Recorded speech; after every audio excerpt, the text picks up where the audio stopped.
thinking, what did I do? What did I get myself into?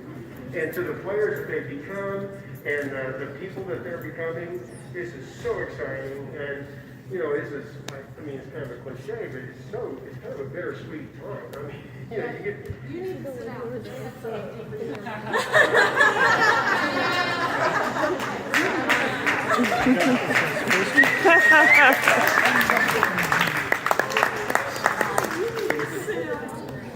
So we just hold them. Okay.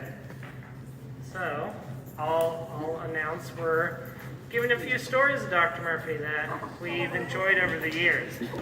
So I didn't know I was starting. Oops. I could have given it to David. Yeah. I'll go ahead though. I have just two tiny stories. One is, both are from this year. One is just in general that I enjoy Dr. Murphy's storytelling when he tells us things about his life. Obviously, it's fun to know, you know, your orchestra director as your orchestra director, but it's even more fun to know him as himself and outside of class. So one of the stories he told me and Molly recently was about a tournament that he actually almost won. He was in a softball league, and from what he told us, he got together with a team that wasn't meant to really win it. They just got in to have fun and do crazy stuff and just enjoy themselves. And what this team would do with Dr. Murphy and some of his friends and other people, they would go to a game and then they would pick a random position they wanted to play that day and play it. So Dr. Murphy would have been in a ton of different positions, every single different game. They weren't trying to win or anything, they were just trying to have fun. And despite that, they won almost every single game they played. He said they went all the way up to basically the best team, and only then did they lose. But they almost won the top level there. And they weren't even trying. They were just out there trying to have fun, and they almost won. So that was one of the stories I enjoyed. That's more of a funny story. Cool story that happened this year was I was actually in the middle of writing one of my pieces, the one that we're playing at the concert. And I was just practicing some of it on the cello, trying to get the rhythm down, see what it sounded like.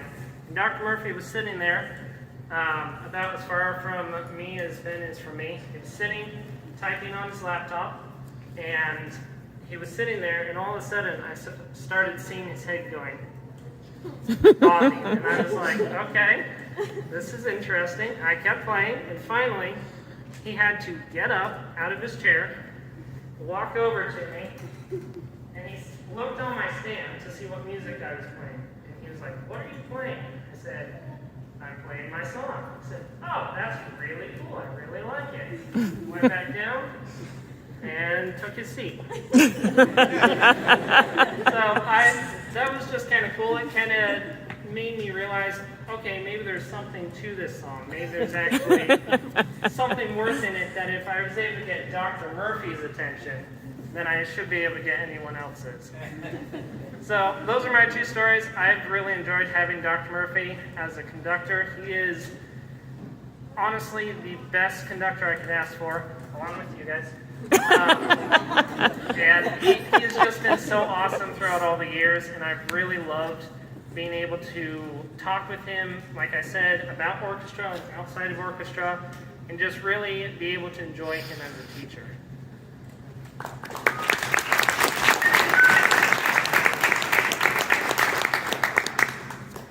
So, I've had Dr. Murphy since the 7th grade, and some of my favorite stories with him are stories where I'm a little bit more sarcastic.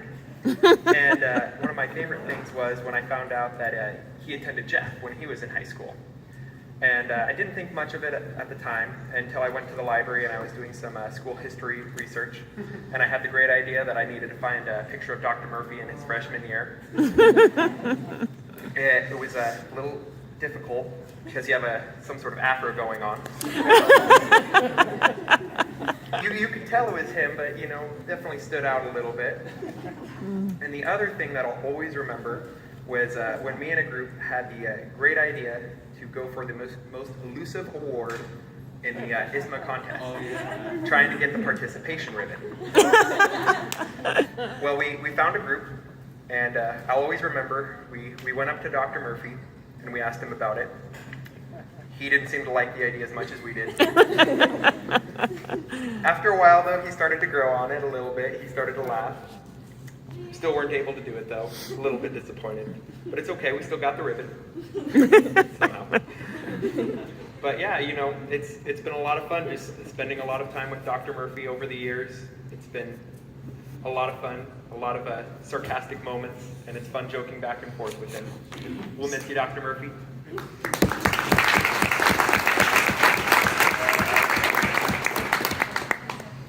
I don't have a lot of stories to tell, but one thing I will always remember about Dr. Murphy is when in 8th grade powwow, we were doing spy music, and I had to wear sunglasses without my actual glasses. And people who know me very well know I have terrible eyesight without my glasses. And I'm very nearsighted, so things that seem like very obvious in front of me are not very obvious to me without my glasses. So when I was walking to my seat or not a seat, we were standing, but I went over to my stand, where stands were, and I knocked over like 2 of them because I couldn't see them. And Dr. Murphy said, "Watch yourself, blind bandit," and then everyone started calling me blind bandit. And I never lived it down for the rest of the year. So thank you for that lovely nickname, Dr. Murphy.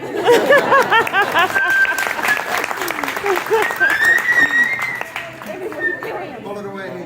Okay, I don't know what I was doing for a second. Because we have better license. Oh. I'll do like this. Okay, so I've always enjoyed Dr. Murphy as a director very much. I think he's one of the best kind of teachers and mentors I've ever had. And I really take what he's taught me with violin very well. I remember we used to, back at Tecumseh, like sophomore year and freshman year, we would take duet books together, and I really would improve my skill. Not so much doing like scales and everything, but kind of playing and letting everything grow onto me, because he kind of figured that was the best way for me to grow. But my favorite memory with Dr. Murphy was powwow year when we did the lightsabers for the Star Wars theme. He yelled at about 5 of us because backstage we were playing using our bows because we had glow sticks on our bows, and we were swinging them around like lightsabers. We were making too much noise, and he yelled at us backstage, and then after, he scolded us again. And it was the funniest thing after. Like, I'm sorry, like, I was laughing really hard. But thank you, Dr. Murphy, for everything.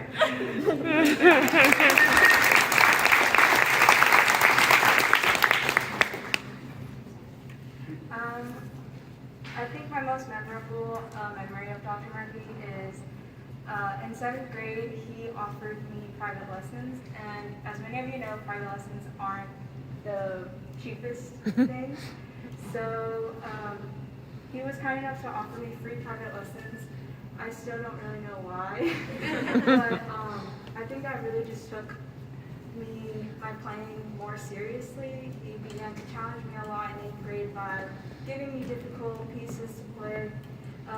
Freshman year, he challenged me to do the Les Miserables play in the pit, and he's always just really taken my playing really seriously, and he makes me take orchestra seriously, and I just always loved having him as a teacher.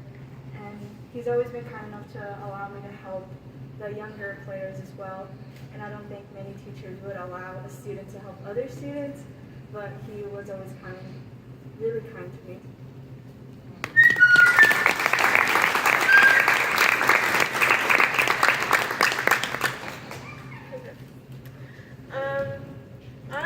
I've also known Murphy since my 7th grade year during summer orchestra, and I think one of the most amazing things he's done is when I was at Tecumseh in 7th grade. I wasn't really interested in orchestra that much. I was doing it just to goof off, and Murphy sat me next to this girl who later became one of my best friends. And I don't think he realized that, but he created 2 monsters. So thank you.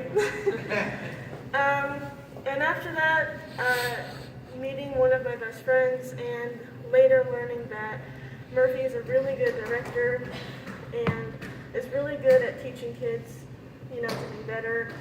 And since my high school career hasn't been the easiest, orchestra has always been a really safe space for me and somewhere I can go to just let out my emotions on my violin and have her yell at me for it. Thank you.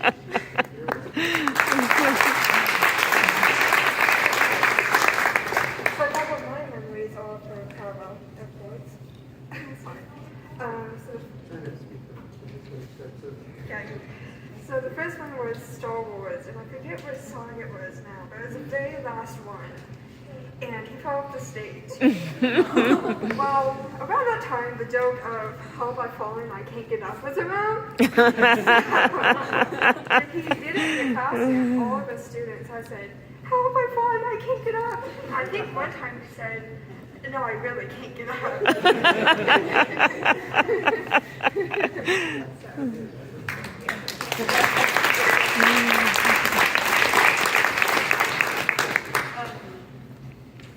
So this was both years of me doing powwow.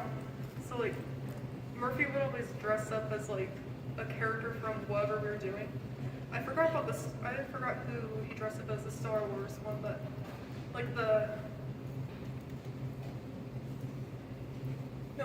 it was my brother's powwow. He was in 7th grade. And he dressed up as Dumbledore, and it was really creepy. Oh my gosh, that was And we were all just looking at him what the heck? Yeah, that's all.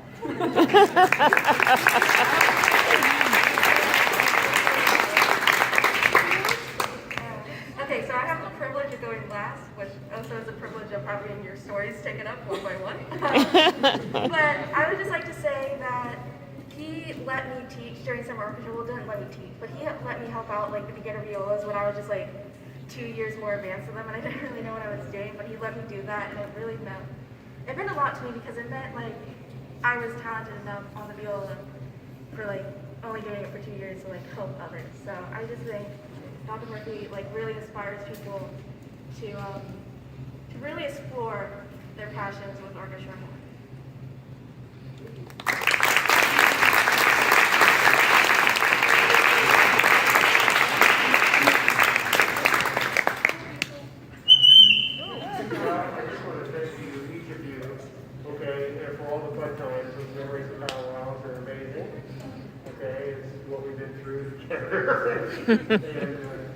And I just want to thank each of you for your support over the years and our time, together. So congratulations, class of 2021.